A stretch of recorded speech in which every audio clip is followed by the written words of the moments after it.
तो मुकुल मुकुल तेरा video viral हुआ तो तू साला पार्टी नहीं दिया हमको। आज तो लाए थे होम थिएटर बहुत बड़ा खरीद के, देखो कल से अच्छा कोशिश करेंगे इससे भी थोड़ा और अच्छा बना है।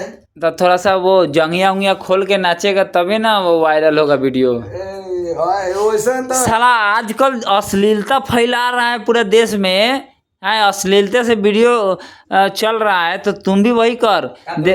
लड़की यार भाभी सब जंगिया और चड्डी पर नाच रही है तो तुम नाचने में तुमको क्या दिक्कत है? तुम चड्डी पर नाच, हम देख तेरा वीडियो एकदम वायरल होगा, मेरा गारंटी है इसका। समय आएगा तो हम कर ही देंगे, ऐसा कोई कहने वाला बात नहीं। जब समय आएगा ना तो खोलना पड़ेगा। तब पक्का नाचेगा ना लंगा, नाच जाएंगे हिला हिला के।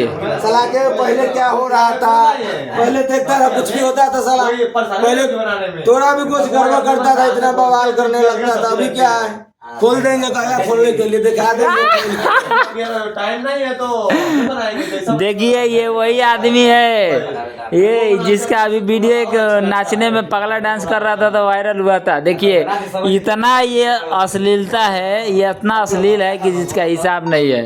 ये कुछ भी कर सकता है वायरल होने के लिए, कुछ भी।